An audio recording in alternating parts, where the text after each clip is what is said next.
Semangat pagi Sobat Rupiah. Perkenalkan saya Zulmi, analis dari Bank Indonesia. Wah seru banget ini, udah rame banget Sobat Rupiah di Cafe Museum Bank Indonesia Jakarta. Sebagaimana yang sudah kita ketahui, Indonesia menjadi dan memegang sebagai keketuaan ASEAN tahun 2023. Sudah banyak upaya yang dilakukan oleh Indonesia untuk menjadikan ASEAN sebagai salah satu pusat pertumbuhan ekonomi dunia. Salah satunya oleh Bank Indonesia. Untuk dapat memahami dan melihat bagaimana usaha yang sudah dilakukan oleh Bank Indonesia, kita mengundang pengamat dan juga narasumber dari eksternal, yaitu Bapak Fitra Faisal Hastiadi, dosen Fakultas Ekonomi dan Bisnis Universitas Indonesia. Kami persilakan Pak Fitra.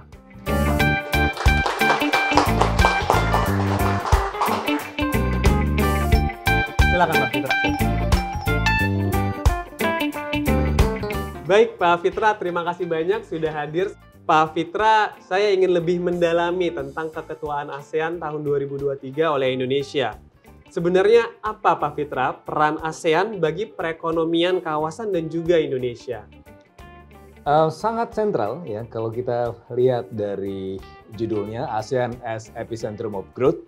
Dia menjadi sentral bukan hanya untuk negara-negara di lingkup ASEAN, tapi juga untuk lingkup dunia. Nah, kenapa seperti itu? Sekarang kalau kita melihat ada pertarungan ya di antara Barat dengan Timur, antara Eropa Barat dan juga dengan Eropa Timur, kita melihat ada tensi-tensi politik ya secara geopolitik. Nah, itu kemudian menghadirkan sebuah kekhawatiran dan bahkan kalau kita lihat dari data, itu ada sebuah fenomena yang disebut sebagai friendshoring. Friendshoring itu apa sih? Ada onshoring, ada offshoring, ini friendshoring. Jadi menepi ya ke temannya sendiri-sendiri. Jadi kalau kita lihat data dari UNCTAD, Amerika Serikat dan juga Eropa itu mulai mengurangi aktivitas ekonominya. Perdagangan, investasi ke China, ke Rusia dan juga yang dianggap si ideologi atau terlalu dekat dengan Rusia. Sementara di sisi yang lain China juga melakukan hal yang sama. China dan juga teman-temannya yang juga dianggap bukan menjadi bagian dari Amerika Serikat, itu sepertinya juga mulai mengurangi pengaruhnya. Nah, tetapi kita melihat bahwa di tengah-tengah ada ASEAN. ASEAN ini menjadi semacam kutub pertemuan di antara negara-negara yang sedang bertikai ini. Jadi kalau kita melihat ASEAN sebagai epicentrum of growth, menjadi titik konsolidasi bagi negara-negara yang sekarang sedang bertikai. Dan oleh karenanya kita bisa menangkap peluang-peluang tersebut. Peluang-peluang ekonomi tentunya ya. Jadi kita bisa menangkap apa yang ditinggalkan Amerika Serikat ke China dan juga apa yang ditinggalkan China ke Amerika Serikat. Itu semua kita bisa tangkap. Kenapa? Karena ASEAN ini secara geografis berada di tengah-tengah dan secara politik dia juga berada di tengah-tengah.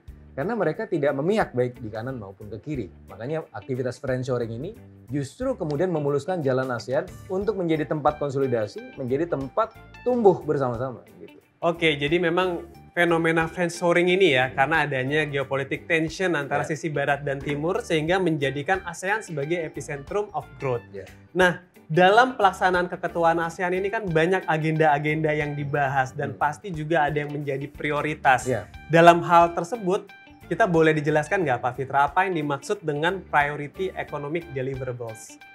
Ya, sebagaimana namanya, prioritas gitu ya, prioritas artinya ini yang menjadi fokus ASEAN ke depan seperti apa gitu ya.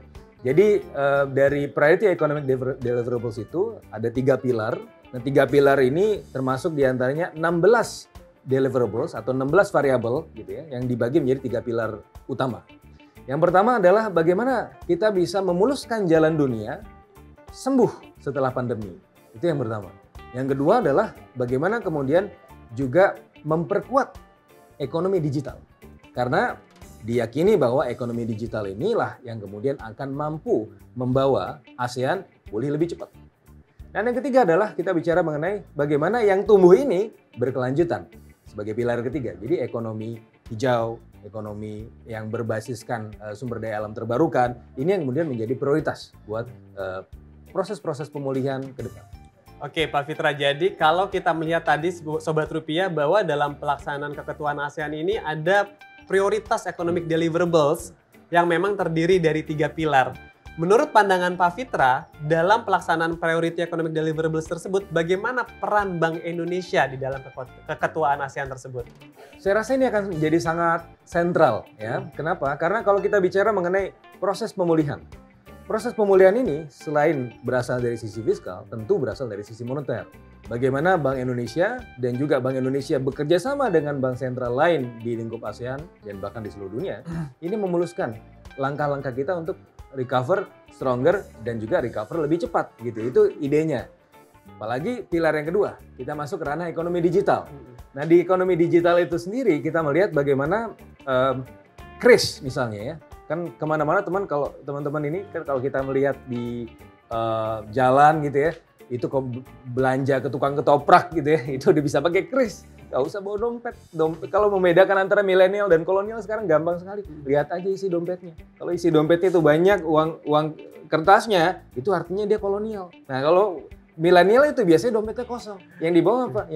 Yang dibawa HP-nya. Karena dia bisa scan kemana-mana. Tapi jangan jadi modus.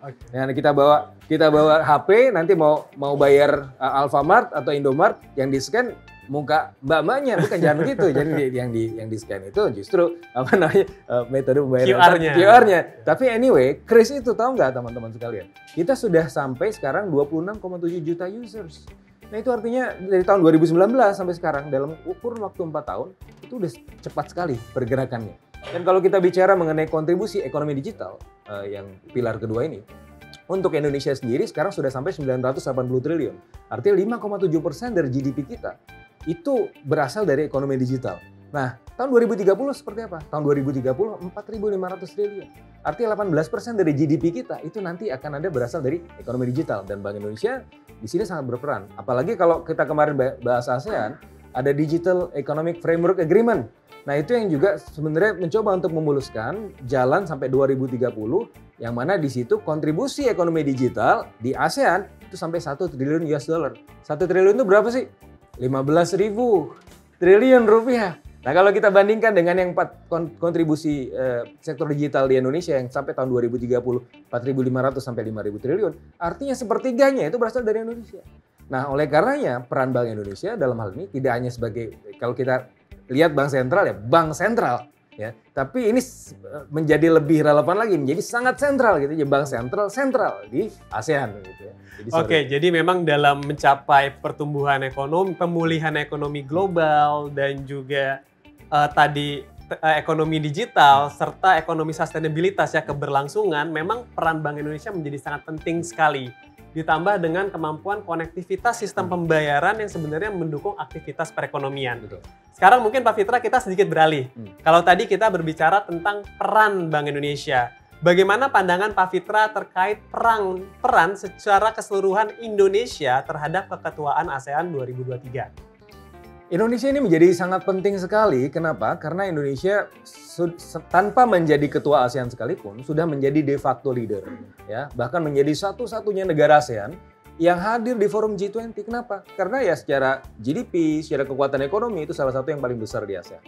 Sehingga ketika dari forum G20 kemudian kita menjadi ketua ASEAN, ini ya sudah wis wayahe gitu. Udah saatnya begitu, kita memang memegang tampuk kepemimpinan ASEAN menjadi lebih solid lagi. Apalagi Indonesia selain potensi-potensi ekonominya juga tengah menjalankan politik yang bebas aktif tadi. Jadi Indonesia menjadi wajahnya ASEAN. Kenapa? Karena dulu ketika awal-awal di forum G20 bahkan Pak Jokowi datang ke Rusia, ketemu Putin, datang ke Ukraina, ketemu Zelensky. Itu adalah pengejawantahan dari politik bebas aktif kita. Yang mana itu sangat penting dan menjadi wajahnya ASEAN di dunia. Sehingga dalam hal ini posisi Indonesia itu menjadi ya sangat sentral. Oke Pak Fitra, mungkin Sobat Rupiah sedikit dapat gambaran nih Pak Fitra. Terkadang kalau baca di koran itu ada ASEAN, ada ASEAN plus 6, ada ASEAN plus 10. Sebenarnya keterkaitan keketuaan ASEAN dengan kawasan-kawasan ekonomi seperti ASEAN plus tadi itu apa ya Pak Fitra ya? Nah, ketika ASEAN menjadi titik konsolidasi, titik pertemuan antara negara-negara lain, ini memunculkan peluang-peluang untuk bekerja sama beyond ASEAN. Dan kalau kita bicara ASEAN saja sebenarnya ya, kalau kita lihat dari perjalanan ASEAN dari tahun 1967 didirikan sampai sekarang, sebenarnya ya tujuan utama ASEAN itu didirikan dulu apa sih? Untuk politik. Sementara tujuan-tujuan atau target-target ekonominya sebenarnya agak sulit untuk tercapai gitu ya. Bahkan sampai sekarang kita melihat intra-regional trade share antara ASEAN, tingkat keterikatan perdagangan atau keterikatan ekonomi antara negara-negara ASEAN itu di bawah 25%. Nah, jadi solusi ke depannya kalau kita bicara ASEAN Plus, sebenarnya kita tidak hanya bicara mengenai ASEAN. ASEAN oke sendiri, oke, tapi ASEAN tidak bisa bergerak kemana-mana tanpa adanya solusi yang menghadirkan negara-negara di luar ASEAN. Artinya solusi ke depannya harus beyond ASEAN. Dan untungnya negara-negara lain juga melihat ASEAN sebagai titik temu itu. Sehingga kita bisa mendapatkan keseimbangan baru di masa depan. Oke Pak Fitra, terima kasih banyak penjelasannya. Jadi Sobat Rupiah bayangkan bahwa ASEAN ini sebagai pusat pertumbuhan. Dan tidak lupa tadi Pak Fitra sempat cerita tentang KRIS.